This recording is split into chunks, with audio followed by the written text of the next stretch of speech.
Time for another staple of this channel, which is going through inarguable economic figures just to have a bunch of Nobel laureates deceptively hiding their intellectual prowess behind profile pictures that only show about half their face. Edge to the mystery. Either that or a car, always a car, fervently disagreeing with OECD statistics, which Truth Teller 61, OECD stats are not like your subjective opinion on Deadpool movies. Successive Labor government's economic records are more like Linkin Park records. Objective banger after objective banger, and yet bitter from their divorces, these clear boomers have become so numb to the harsh reality, which is that shock horror, they have a government that is objectively one of the best economic managers on earth. A nightmare scenario, I know. One that is fervently rebuffed with, I can't hear what you're saying with elbows cock in your mouth. It's amazing. It's like when we were in year 9 and we thought the height of wit was, Oi, James, say anything if you like Caleb's asshole. Oh, piss off, Caleb. Oh my God, he said something. He admitted it. He likes Caleb's ass. But they're 50. They're 50. I'm gonna faint. I've told you 1,000 times I'm not gay for Albo, I'm gay for Eddie O'B. And if Eddie isn't down for it due to his Maronite Catholic upbringing, then I'll hit up Jackie Lambie's office to see if she's down to monster truck show and chill and... Wait, she's not a man? It's honestly so pathetic, isn't it? This is the Australian mindset. This is what I figured out after doing this for 10 years. Saying the government has done something good equals biased homo. Particularly in Queensland, when I don't know how you can be negative about anything when you are home of the Leviathan, only available at... it shut down again. Well, it was an ambitious dream to make a roller coaster out of toothpicks. Well, whatever. If me explaining to you why you've got a good deal makes me gay, then lube up. Because I, much like the Leviathan, are gonna come down on you like the f***s we are. And yes, you can't get mad at me because I'm referring to a bundle of sticks, dude. Year 9 lives on. Look at this. Endless articles bashing Stephen Miles and Labor for economic incompetence and a lack of concern for what the average Queenslander wants, which really, what does the average Queenslander want other than heaps of Forex? And look, during a disaster when Queensland is its lowest ebb, Miles fucking delivers. Taking time out of his life to campaign on keeping Forex brewed in Queensland. Well, look at this ethnic Richard Nixon. Some little Italian coffee.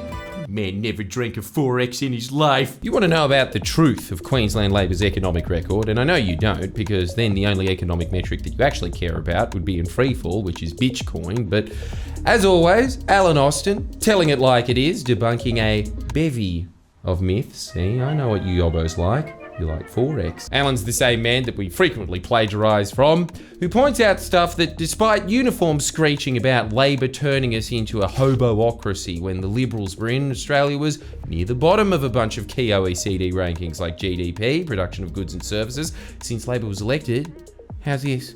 We've had 13 consecutive quarters of growth in GDP. You know who else in the world has that accomplishment? Belgium, Mexico, and Slovakia. That's it. 4 countries.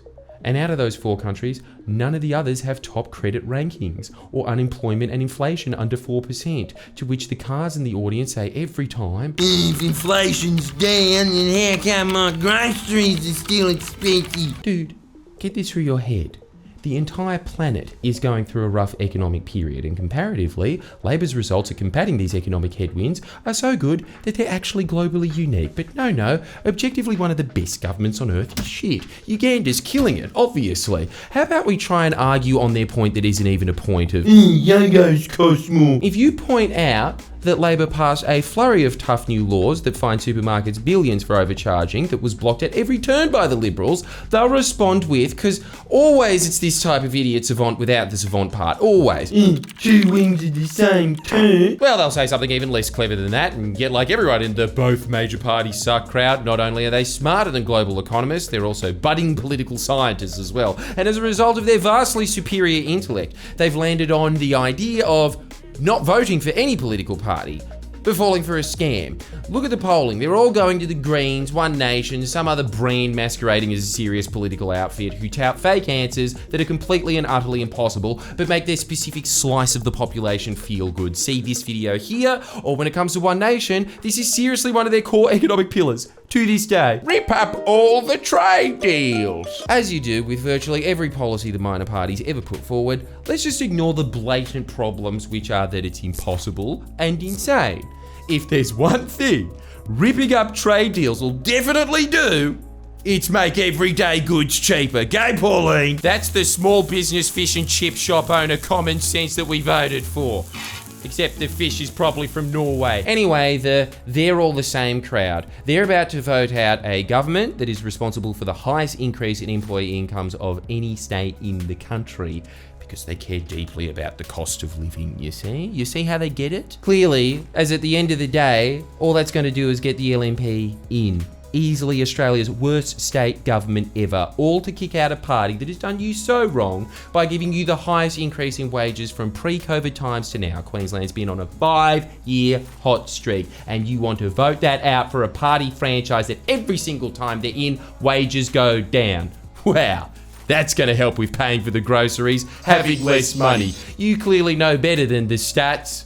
Go on, Queensland. Vote to give yourself a pay cut. Genius. Here's something else that'll definitely help with the price of groceries. Being employed. Queensland's smashing that out of the park as well. They've got the highest growth of the amount of employed people since 2019. In fact, Queensland had a growth of 17%, taking the number from just over 2.5 million to almost 3 million employed people. Now, I know that happened in spite of the government, right? Yes, conveniently Labor outperforming global economic averages time and time again over the last century. That's always because of some other reason, not Labor and definitely not Queensland Labor. They have just lucked out in having the fastest growth and fastest job recovery of any state. It had absolutely nothing to do with the 300 plus initiatives brought about by the Queensland Labor government that did what Labor governments do best, which is bringing unions and heads of industry together to talk a way forward, as opposed to what the Libs in New South Wales, as usual, do, which saw the economic crisis as an opportunity to sink the boot into unions and give big business a bunch of taxpayer-funded handouts that were designed to expand their monopolies, which is why this faux hippie f***wit owns every f***ing restaurant in Sydney now. We haven't even gotten into all the cost of living relief measures the Queensland Labor just gave you. That's in this video here. But just to remind you, you voting for the LNP and all these imposter parties will absolutely see thousands of dollars of relief go out of your pockets and into coal companies' pockets. And yet look at these polling results. Queensland Labor getting about a quarter of the votes, which, wow, what a coincidence, seems to be in very close alignment with how much of the Australian public can name even a single measure in the budget. But they know better. They know that Labor hasn't done anything, and they know that by literally not knowing anything. Now, I can hear all the neckbeards saying, but what can I do, Geordies? I'm just one fat man-child. Well, first things first, you can come to my live show in Townsville. And the second thing is, you can do the only thing you do successfully in life anyway. Mean, damn you. Mean! You know what was the most successful campaign machine ever created, source me? The Common Sense Brigade. There was a reason that when the Liberals were in power, it was taken down as a terrorist organisation. And it's because from their perspective, they were terrorists. They were threatening the Lib seats by doing what every campaign headquarters spends millions trying to do, which is generating thousands of memes and spreading them out. And because the people in the Common Sense Brigade, unlike your average political spin doctor, even remotely connected to the average guy with a car profile picture, they could tailor messages that spoke to that particular genius. So here's what you're gonna do. If you understand that winning the info war is the Warhammer 40k battle of this timeline, endless. If you sit on your ass all day making memes anyway, your country needs you. After its great purge, it was nearly destroyed. Now, I don't have anything to do with the Common Sense Brigade anymore, but I did learn that some refugees kept an ember of it flickering away, and you're going to once again turn that ember into a wildfire, so we have less actual wildfires in the future. You're going to join the group, you're going to follow the Instagram page, and you're going to tell everyone that will listen to your raspy, annoying voice. You're about to make an incredibly stupid choice.